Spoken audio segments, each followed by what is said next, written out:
No dia 24 de abril de 1715, é disparado o tiro que dá início a uma terrível batalha naval. 17 navios em defesa do rei e da pátria. A Dinamarca e a Suécia, inimigos desde há muito, continuam em guerra. A sua luta pelas rotas comerciais e pelas áreas costeiras constitui um dos capítulos mais sanguinários da história da Escandinávia. Os mergulhadores estão constantemente a encontrar canhões antigos no fundo do mar da Baía de Kiel, mas apenas uma enigmática construção em madeira consegue provocar a reação dos arqueólogos. O Estado de Schleswig-Holstein encomenda uma inspeção. Em 2009, arqueólogos alemães e suecos examinam a área. Os achados conduzem às viagens de um veleiro há muito procurado. Os investigadores pressentem que estão perante algo sensacional.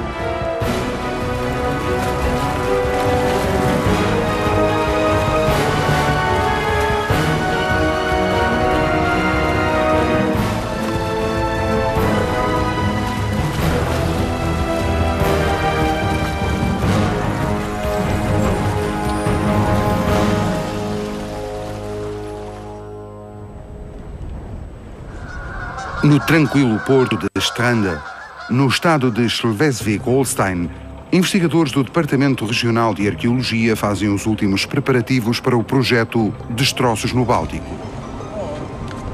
Um achado arqueológico bastante promissor foi comunicado aos investigadores. Já há muito que Martin Sexschneider segue a pista de um navio afundado há séculos nas águas costeiras.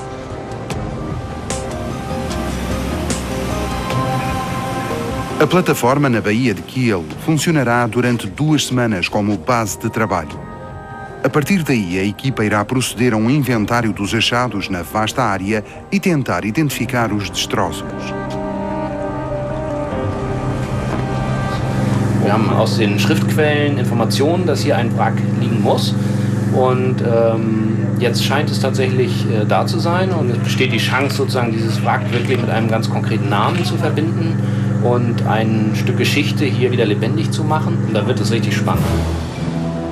Procura-se o grande veleiro Hedvig Sofia, o navio almirante da Marinha Real Sueca e orgulho da nação. O contra-almirante Hans Wachmeister toma o comando a bordo. Na primavera de 1715, as ordens são as de atacar as rotas de comércio dos dinamarqueses. O Hedvig Sofia, muito bem equipado, entra pelo mar Báltico ao ocidente. Por essa altura, avolumava-se um conflito pelo domínio deste mar interior. O reino da Dinamarca detém o controle das 3 únicas entradas para os oceanos. É sobretudo em Øresund que se verificam constantes escaramuças.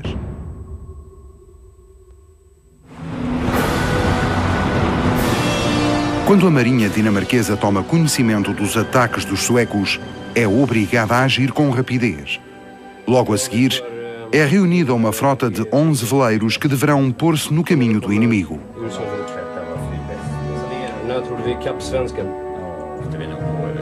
A primeira notícia de um ataque surge em Femern.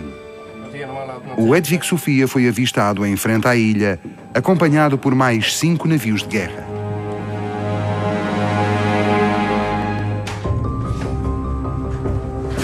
Não muito longe de Femern, os mergulhadores preparam-se para a sua primeira operação. A temperatura da água é de 0 graus. Os homens instalam um segundo regulador de mergulho para o caso de alguma das válvulas congelar.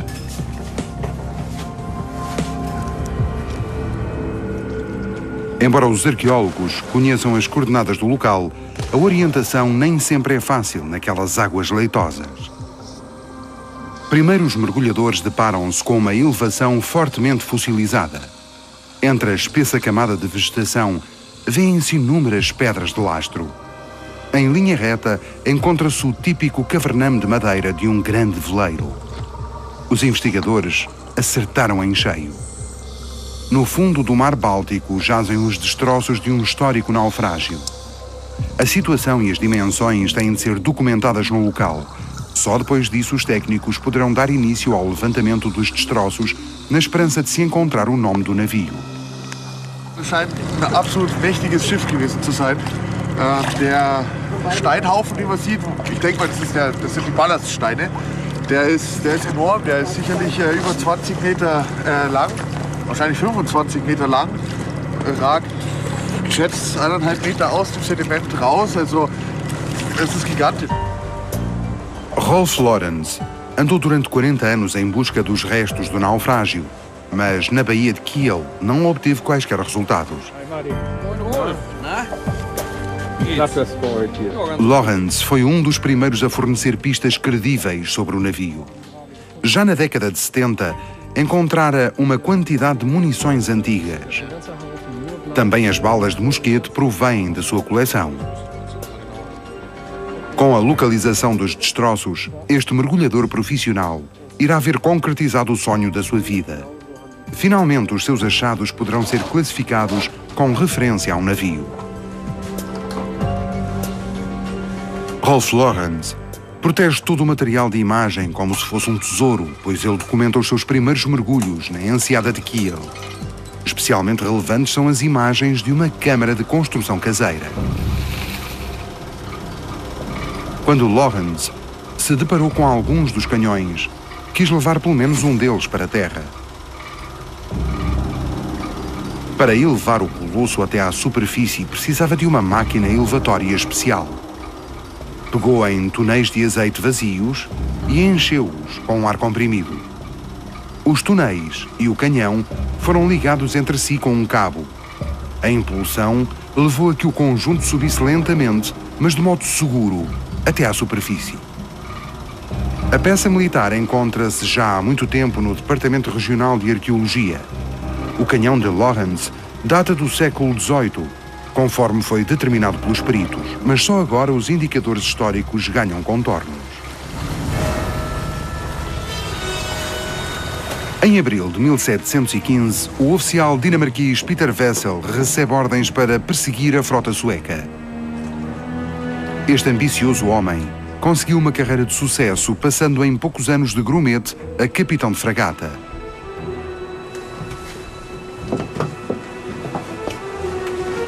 Wessel irá desempenhar uma missão especial na luta pelas rotas marítimas. A ordem que recebeu foi a seguinte: localizar o inimigo e informar imediatamente todo o almirantado. Quando Wessel parte de Copenhaga para o mar, já a esquadra dinamarquesa por lá andava há 6 dias. Mas com o seu rápido veleiro consegue tomar a dianteira nesta corrida. Passa pela sua própria frota com vento lateral de sudoeste em direção a Fehmarn. O oficial pensa que irá ser fácil, porque a área em volta da ilha pertence aos dinamarqueses. Para os suecos, não há como escapar.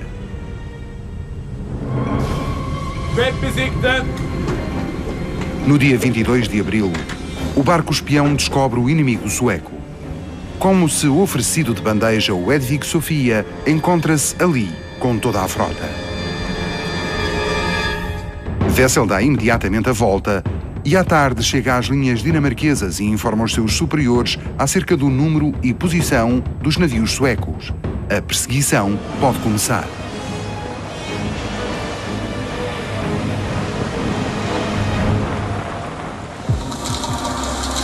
Só um exame feito à madeira poderá revelar qual dos barcos se encontrou no fundo do mar. Uma peça solta do cavername é suficiente para a realização desse exame. Nem os destroços do casco, nem de qualquer objeto, podem dar aos arqueólogos até agora informação sobre a origem ou o nome do navio naufragado. A peça de madeira que os mergulhadores trazem para cima é o primeiro indício concreto. Martin Siegschneider inspeciona imediatamente o cepo de madeira degradada. Logo através do pequeno fragmento se consegue determinar o tipo de material. Os construtores do navio utilizaram a resistente madeira do carvalho. Mas é com preocupação que os peritos afirmam que os vermes da madeira, as bromas, deixaram as suas marcas no navio.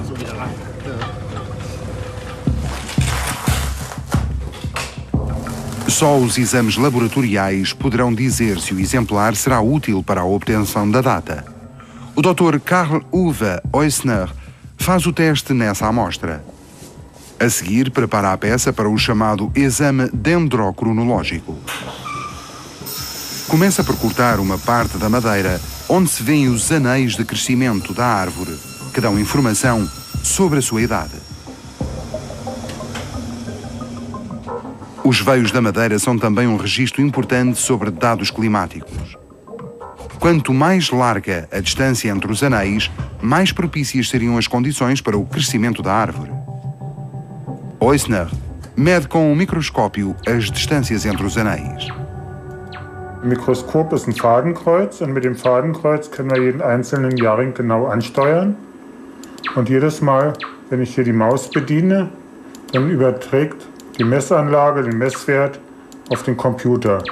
Es piept, damit wir richtig sicher sein können, dass der Wert im Computer angekommen ist.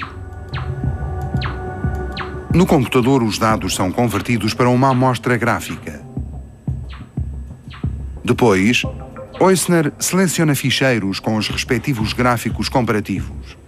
Os valores referem-se aos tipos de carvalho e aos respectivos anéis. As árvores desenvolveram-se em idênticas condições climáticas. A árvore terá sido abatida em 1683, sem sombra de dúvidas. Terá vindo da Dinamarca ou do sul da Suécia. Agora resta descobrir de que barco se trata, este que ali jaz no fundo do mar.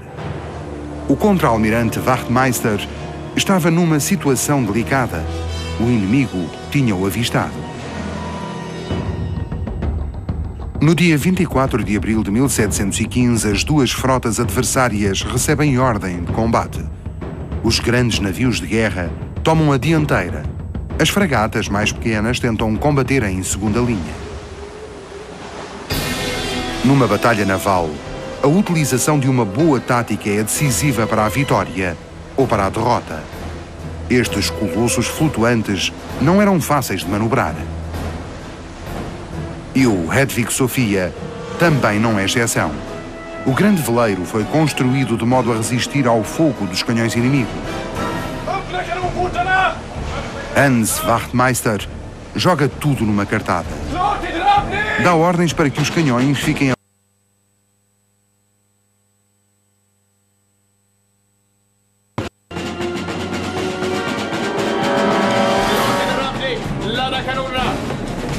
bordo. Todos sabem o que têm a fazer, mas perante aquele superpoderoso inimigo, a tripulação receia o pior. Particularmente difícil é o trabalho dos homens nos canhões. Os suecos lutam pela sobrevivência. Sabem que contra os seus 6 navios há 11 dinamarqueses. Os atacantes apontam a mira sobretudo ao Hedvig Sofia e mantêm-no sob o fogo contínuo. O grande veleiro é logo atingido 5 vezes abaixo da linha d'água. Um ataque devastador que decide o final.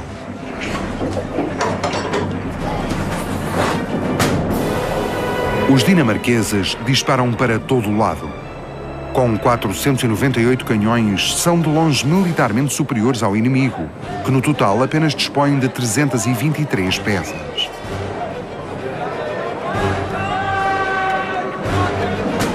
Registram-se em ambos os lados consideráveis perdas.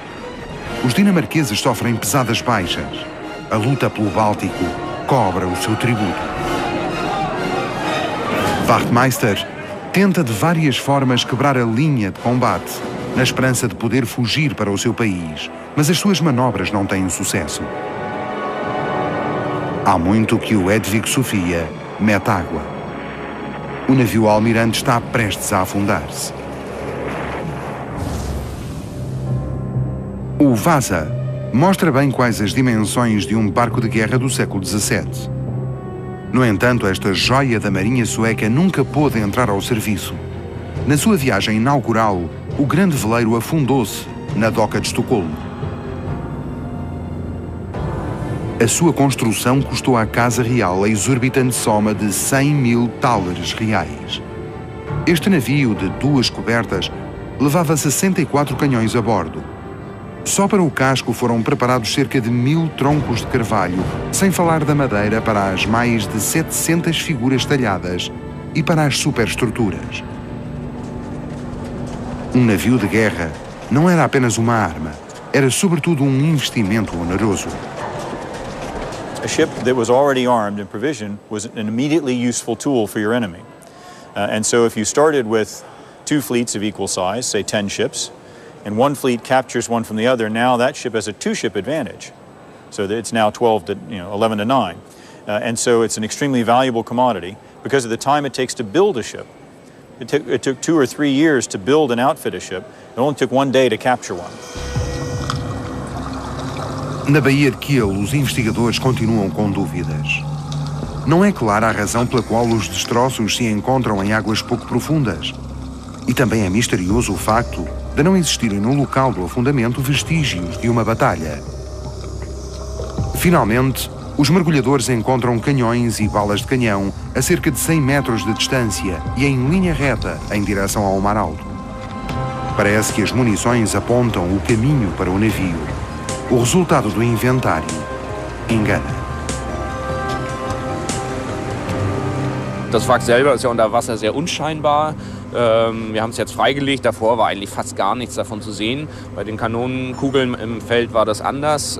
Die waren ja auf der Oberfläche sichtbar, die waren zwar sehr bewachsen, aber es war doch sehr auffällig, dass da so eine Streuung von Objekten war und mit den Kanonen zusammen war das ja praktisch auf einer Linie und diese Linie endet genau hier am Wrack. Na manhã seguinte, os arqueólogos dirigem-se novamente para o local das munições. A cerca de 6 metros de profundidade, Rolf Lorenz encontrou mais uma peça de artilharia.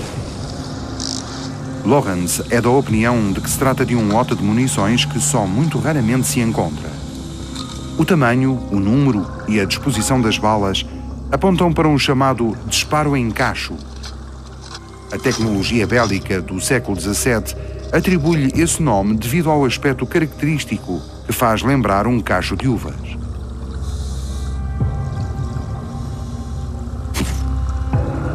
O canhão está ainda completamente intacto. Ao que parece, não foi usado, tal como as restantes munições. O mapa dos achados prova pelo menos que, antes do navio se ter afundado, já as balas e os canhões não se encontravam a bordo. Os investigadores protegem cuidadosamente esta invulgar peça, que será encaminhada para Schleswig, onde irá sofrer novos exames laboratoriais. Estas atividades em redor dos destroços achados no Báltico atraem também o arqueólogo Fred Hocker, que se dirige para a Baía de Kiel. Este colega do Museu de Vasa quer observar a peça desse disparo em cacho. Hocker tem já uma larga experiência de sistemas bélicos dos navios antigos. Ele sabe como é devastadora a ação de um disparo múltiplo. Instead of going out of the board just as one object, it goes like this, like a shotgun blast, and spreads over a bigger area. Something like this would injure people across a front maybe 2 meters or 3 meters wide. But ideally, this is getting pretty brutal now, you didn't want to kill members of the opposite crew. You wanted to wound them instead. That's true of virtually all military action.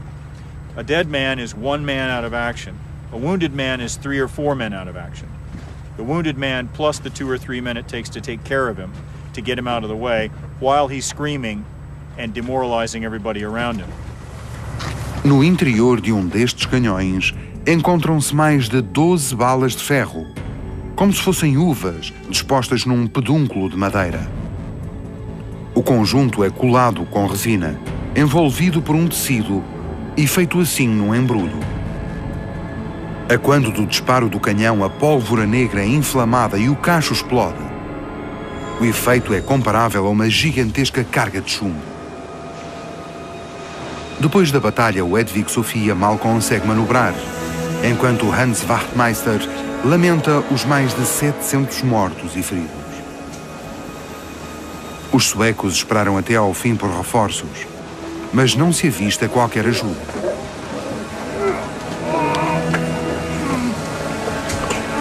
A dura derrota obrigou a inexperiente militar a tomar decisões difíceis.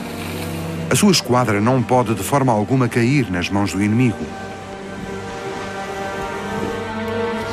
No porão, o médico de bordo não tem mãos a medir para prestar os cuidados, pelo menos os mínimos, aos inúmeros feridos. Mas, frequentemente, a sua arte falha, sempre que o doente não consegue ser levado a tempo para a terra. As enormes hemorragias e a gangrena são a causa de morte da maior parte dos feridos. O deficiente equipamento médico e a falta de higiene levam à perda de muitas vidas humanas. O balanço dos suecos é esmagador. Quase toda a esquadra está danificada e as munições esgotadas. Uma tentativa de fuga para os portos suecos estaria condenada ao fracasso. Nestas condições, um novo combate seria impossível. Por pouca sorte, o tempo também não está a ajudar. O vento sopra de leste, mas não podem ficar ali, diante de Fehmarn. A ilha é território inimigo. E por detrás deles está a esquadra dinamarquesa à espreita. Não resta outra hipótese ao contra-almirante senão continuar a bolina para o ocidente, na rota da Baía de Kiel. É um ato corajoso, mas é a única possibilidade de distrair o inimigo. Hans Wachtmeister tem em vista uma manobra de diversão. Quer enviar para casa o Vita Orn. O recente navio sueco havia entrado ao serviço há pouco tempo e não se encontra muito danificado. Poderia tentar escapar. Peter Wessel está atento. O dinamarquês observa em pormenor os movimentos do navio inimigo, mas não faz ideia de que há a intenção de pôr o Vita Orn em segurança. Impaciente, Wessel aguarda instruções. Sem as ordens do seu superior não pode tomar iniciativas. Entretanto, o Vita Orn sai da sua posição e inicia a viagem. Quando Peter Wessel se apercebe da manobra, percebe também quais as intenções dos suecos. Está decidido a capturar a ágil fragata para a crua dinamarquesa. Por fim, é dada a ordem tão ansiosamente aguardada. Chegou o momento deste jovem capitão pôr à prova o seu destino de marinheiro. Desde o início que Wessel tinha o Vita Orn debaixo do olho, com os seus 30 canhões, este rápido veleiro era uma presa apetecível e a sua apreensão dar-lhe-á fama e honra. A caça começou. Para virar para norte, o Vita Orn tem de ir contra o vento. O dinamarquês inicia a perseguição através das águas de Kiel. Para Hans Wachtmeister, é o momento de passar à segunda fase do seu plano. O contra-almirante ordena imediatamente que a frota se posicione à entrada da Baía de Kiel.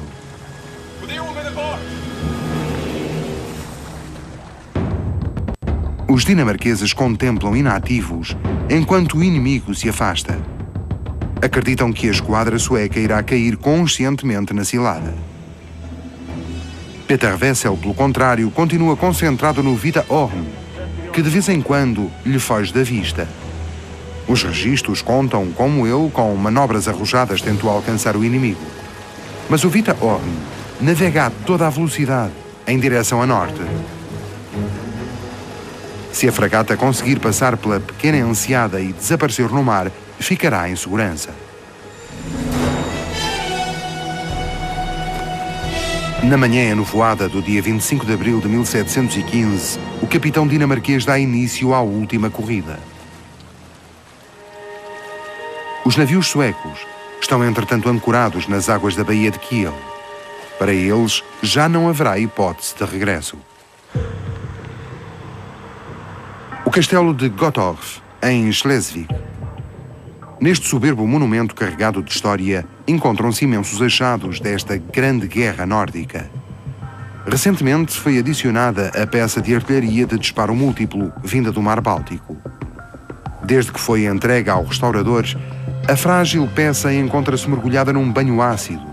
Só assim poderão ser removidas todas as encrustações.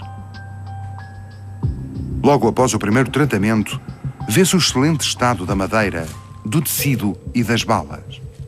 Wenn man nichts an dem Objekt jetzt machen würde, würde es sich einfach zersetzen. Dann würde das Holz schrumpfen und sich verwinden und verdrehen. Die Eisenkugeln würden auseinanderfallen und als Brösel irgendwo rumliegen und das Textil würde in kürzester Zeit vollkommen verschwinden.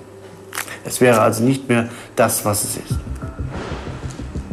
Os trabalhos de recuperação demoram perto de 1 ano. O chamado cacho é completamente separado. Cada bala esférica é submetida a um processo de limpeza que se repete durante meses. Was macht denn unser Traubhagel? Wächst und gedeiht. Martin Sixschneider vem pessoalmente observar a preciosa relíquia. Após a limpeza, as munições revelam aquilo que Sixschneider já adivinhava desde o início. Nunca foram usadas.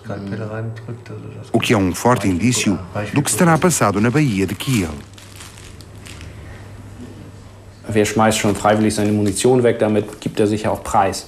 Denn in dem Moment, wo ich ein Geschoss ins Wasser werfe, kann ich nicht mehr damit schießen, ist ja klar. Und das heißt also, das war ein finaler Punkt, der da erreicht war, wo es kein Zurück mehr gab, wo es nur noch darum ging, sag ich mal, dem Gegner möglichst wenig zu überlassen. Impedir que a esquadra caia em mãos dinamarquesas.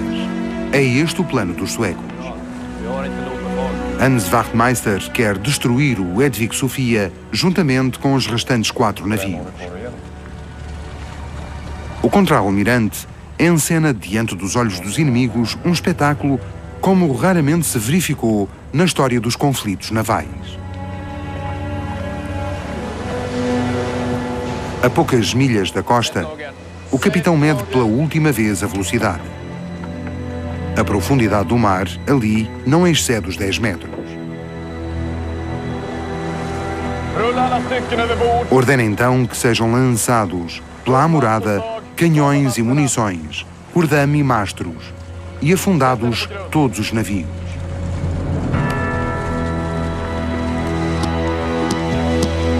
Quanto mais lastro for lançado borda fora, mais veloz será o Hedvig Sofia. Finalmente o navio almirante vai ao fundo, com toda a sua força. Com as restantes armas, os canhoeiros abrem enormes buracos no fundo do navio. A automutilação é um protesto desesperado contra o vencedor. Rolf Lorenz e Fred Hocker fazem uma visita ao local do acontecimento. Percorrem exatamente o mesmo caminho tomado há 300 anos pelo Hedvig Sofia. O sonar a bordo indica aos investigadores o percurso exato. You think you're going to go aground, and so you want to lighten the ship. And by the more you throw off, the lower your draft is, so the closer into the land you can get. So, but you don't normally get a nice clear trail where you can see the path of the ship with stuff hoofed out of both sides in a nice continuous stream, and then you have the ship sitting there. It's a great picture of exactly what happened to get the ship into this position. A situação observada no local mostra aos investigadores o destino do Hedvig Sofia, tal como as fontes documentais o relatam. Não só o estado dos achados arqueológicos revela informação sobre o grande veleiro sueco, como também a dimensão enorme do seu casco. Mesmo no caso de não vir a ser encontrado o nome, já não resta qualquer dúvida sobre a identidade do navio naufragado no Báltico.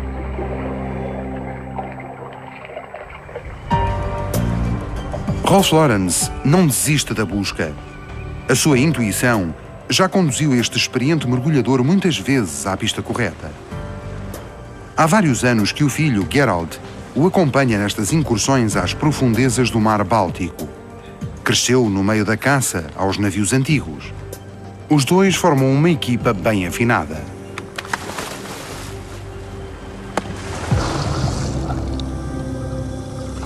De novo, eles inspecionam o local dos destroços e das munições. O fundo do mar tem boa visibilidade e também desta vez a sorte é-lhes favorável, embora o achado pareça menos espetacular. Pai e filho retiram dos sedimentos peças de metal refinadamente cinzeladas. À primeira vista, pertencem ao punho de uma espada. As armas brancas, aguçadas e antigas, são geralmente classificadas com facilidade. As coleções dos museus estão repletas de tais objetos. Rolf Lorenz não sabe que a sua descoberta irá trazer à investigação um elemento decisivo.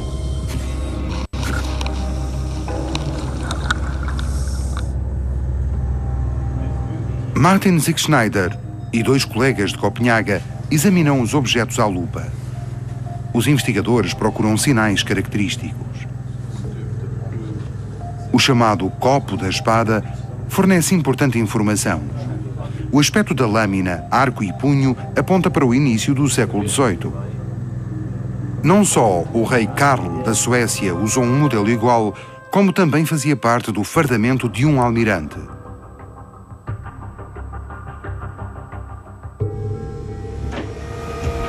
Também o contra-almirante Hans Wachtmeister possuía uma arma branca deste tipo. O diário de bordo revela ainda que o sueco afundou a sua espada no mar Báltico com toda a pompa. Nachdem du mir solches Unglück bereitet hast, sollst du weder von mir noch von jemand anderem getragen werden.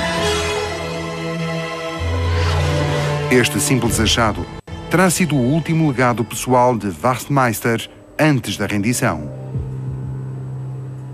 Jetzt haben wir also Degenteile, die perfekt in die Zeit passen. 1715 ist dieses Schiff untergegangen. Ein Degen, der in die Zeit um 1710 datiert. Also besser geht's gar nicht, sage ich mal.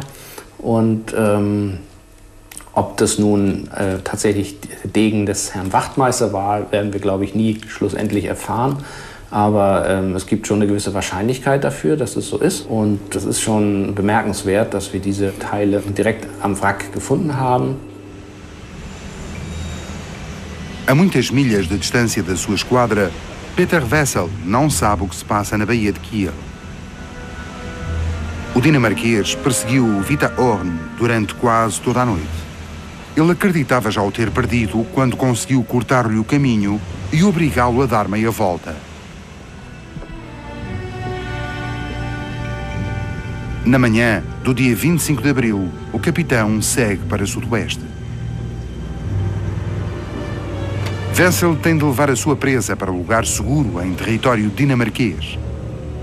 Diante de Fehmarn, quer ancorar o veleiro e entregá-lo à Marinha Real. Com a escolta inimiga a persegui-lo, o Vita Horn procura a sua frota, arrastando Wessel para o cenário da Baía de Kiel. Ele observa o modo como o Vita Horn prossegue livremente. Da unidade dinamarquesa, pelo contrário, não há sinais. Esta continua parada, diante de Fehmarn. O capitão tem de assistir passivamente à destruição de navio após navio.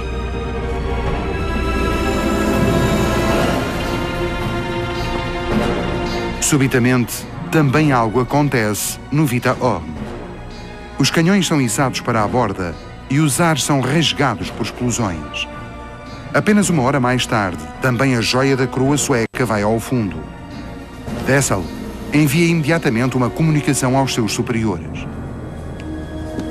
Quando Hans Wachtmeister repara no dinamarquês, issa a bandeira branca. Uma manobra inteligente para ganhar tempo até ao último veleiro ficar encalhado. O içar da bandeira branca não assinala a capitulação, mas sim a disponibilidade de negociar com o inimigo. É uma afronta para Peter Wessel. Ele apercebe-se da tática. Sem vacilar, escreve uma carta a Hans Wachtmeister em nome do seu superior, o contra-almirante von Gaben. Wessel ameaça o sueco de não dar quartel a ninguém, se Wachtmeister não puser fim imediatamente à sua operação. Não há dúvida de que a sua atitude, sem ter recebido ordens para tal, é arriscada, mas Wessel aspira à fama e à glória para si e para o seu país. Num espaço de minutos, apronta-se uma chalupa que leva a notícia ao Hedvig Sofia. O gesto de ameaça de Wessel não ficará sem efeito. Quando o contra-almirante Hans Wachtmeister lê que o inimigo deseja matar todos os presos, lança fogo imediatamente ao navio. Depois, abandona-o e entrega-se. O jogo chegou ao fim.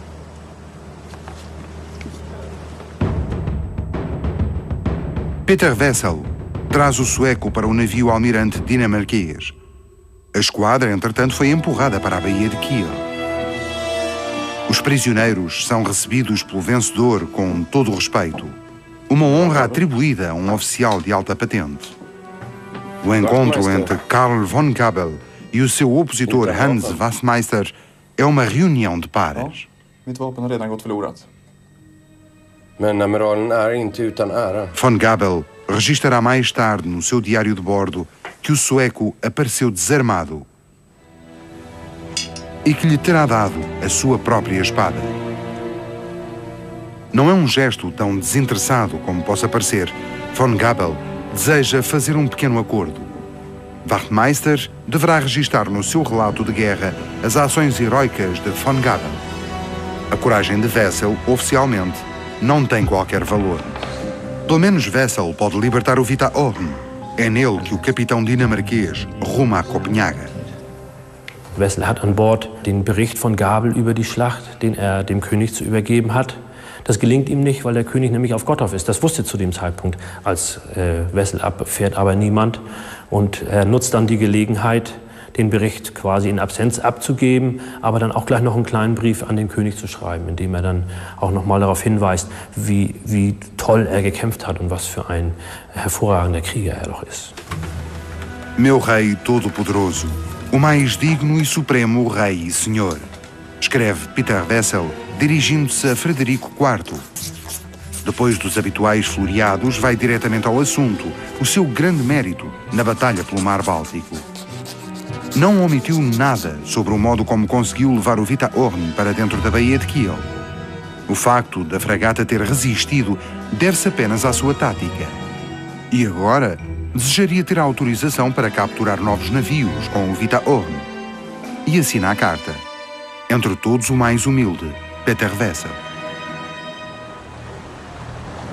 Com a rapidez de um raio, propaga-se pelo reino a notícia da vitória da esquadra dinamarquesa sobre a sua arquirrival, a Suécia.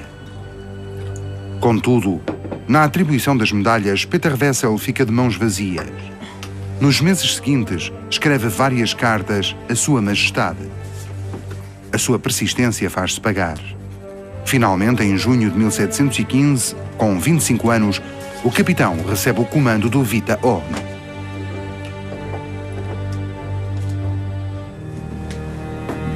O contra-almirante Hans Wachtmeister tem pela frente um último e desagradável dever. É obrigado a justificar perante o rei a perda da esquadra sueca e a informá-lo que o orgulho da nação, o Vita Horn, continua a navegar, mas sob a bandeira dinamarquesa. Como prisioneiro da coroa dinamarquesa, Wachtmeister deixa de ter o seu destino nas mãos. Mas aguardam-no, como oficial superior, brandas condições de prisão. Na verdade, não poderá sair da Dinamarca, ficando, contudo, livre de movimentos. Quando o sueco mais tarde regressa à pátria, irá retomar sem qualquer perda de prestígio o seu posto na Marinha.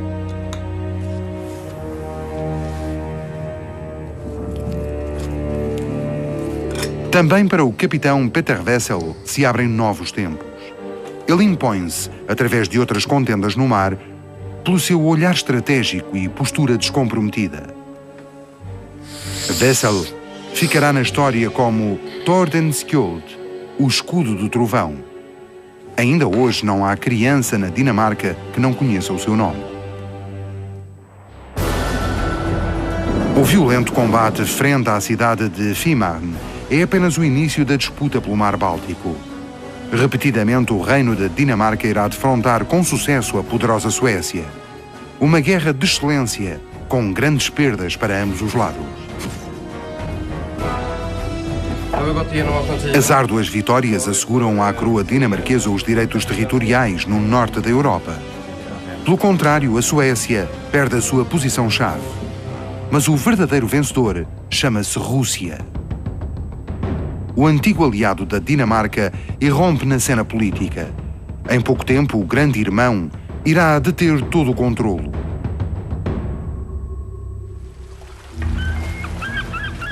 5 dos navios suecos destruídos são recuperados pelos dinamarqueses. Apenas poucas semanas após a batalha naval, entram de novo ao serviço, agora com a bandeira vermelha e branca. Contudo, o Hedvig Sofia ficará na Baía de Kiel. A sua missão terminou. Como um monumento evocativo, sobressai das águas costeiras pouco profundas e enfrenta as injúrias do clima e das tempestades. Mas com o passar dos séculos, a decadência do gigante não se detém. Aos poucos e sem dar nas vistas, o Hedvig Sofia vai desaparecendo da superfície das águas. Debaixo d'água, o seu casco dificilmente enfrenta a corrente. Ao mesmo tempo que os vermes vão roendo a madeira amolecida, restam já só apenas peças do cavername e as pedras de lastro. Por pouco as forças da natureza teriam vencido e os últimos vestígios do grande veleiro teriam desaparecido. A notícia do achado veio mesmo a tempo. It's like a puzzle, except you have to imagine, first you throw away the box, because you're not going to get to see a picture, and then throw away 3/4 of the pieces. And if you really want to make it like underwater archaeology, then throw in a bunch of other stuff that has nothing to do with the puzzle. You know, a large part of this has nothing to do with the ship. O arqueólogo mergulhador tem ainda muito trabalho pela frente até que as investigações sejam dadas por terminadas. Mas o primeiro passo está dado. Os destroços do naufrágio do Hedvig Sofia, há muito procurados, revelam um capítulo movimentado da Grande Guerra Nórdica, a luta pelo Báltico. Recentemente, as autoridades colocaram o navio almirante sueco sob a proteção concedida aos monumentos. Os restos apodrecidos permanecem no fundo da Baía de Kiel. Numa segunda campanha, os investigadores planeiam tomar medidas para garantir a segurança do que resta. 300 anos após o seu espetacular fim, o Hedvig Sofia volta a fazer história.